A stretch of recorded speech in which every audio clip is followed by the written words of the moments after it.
ओम जयंती मंगला काली भद्रकाली कपालिनी दुर्गा क्षमा शिवा धात्री स्वाहा स्वधा नमोस्तुते ओम दुर्गाय नमः।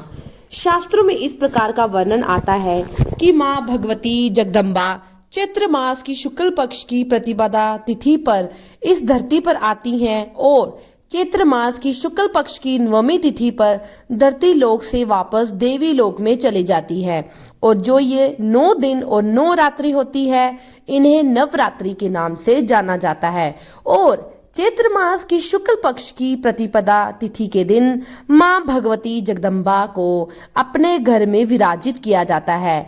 घर में चौकी लगाई जाती है और घर को साफ सुथरा करके माँ दुर्गा को विराजित करके विधि विधान से पूजा प्रारंभ होती है। और पूरे 9 दिनों तक माँ दुर्गा के 9 स्वरूपों की हम आराधना करते हैं। प्रथम शैलपुत्री च, द्वितीयम ब्रह्मचारिणी, तृतीयम चंद्र घंटेति कुष्मांडति, चतुर्थकतम पंचम सकंद मातेति, छठम कात्यायनीति च, सप्तमम काल रात्रि महागौरित, षष्ठम नवम सिद्धिदात्री च, नवदुर्गा प्राकृता। तो माँ दुर्गा के ये 9 स्वरूप है जिनकी आराधना हम करते हैं नवरात्रि के 9 दिनों में। और जो भी भक्त नवरात्रि के 9 दिनों में विधि विधान से श्रद्धा भाव से सच्चे मन से माँ की आराधना करते हैं, उनके जीवन की समस्त बाधाएं माँ हर लेती है, समस्त कामनाएं पूर्ण कर देती है और ऐसे भक्तों पर माँ की विशेष कृपा सदैव बनी रहती है। चैत्र नवरात्रि के प्रथम दिवस से प्रतिपदा तिथि से प्रारंभ होता है हिंदू नववर्ष और माँ दुर्गा की आराधना से हम अपने नए साल का प्रारंभ करते हैं।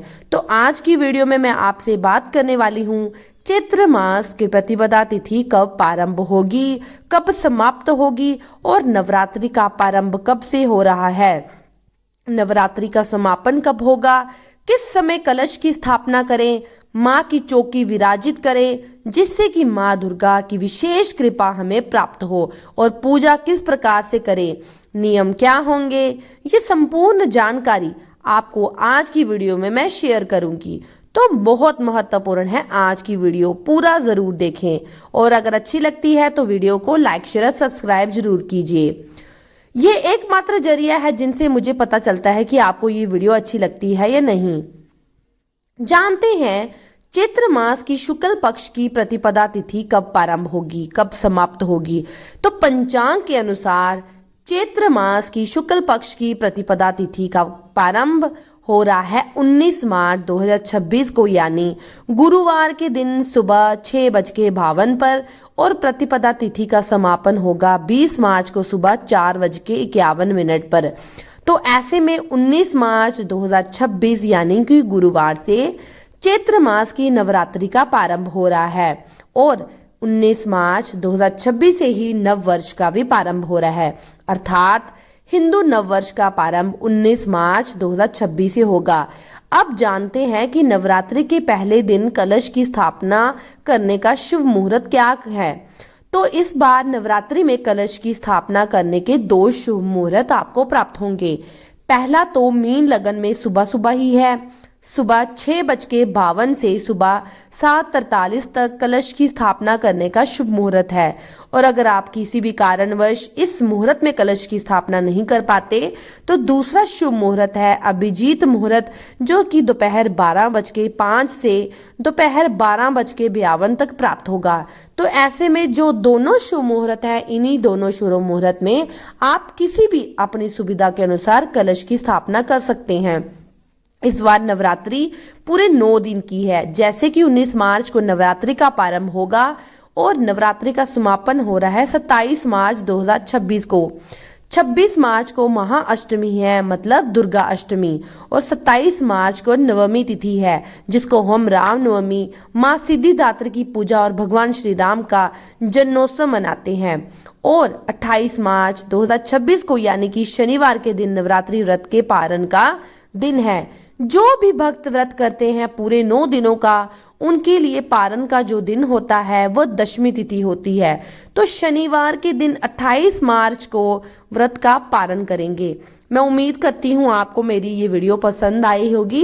अगर आपको मेरी वीडियो पसंद आती है तो मेरे चैनल को लाइक, शेयर और सब्सक्राइब जरूर कीजिए। और 19 मार्च 2026 को चैत्र नवरात्रि की शुरुआत होने जा रही है।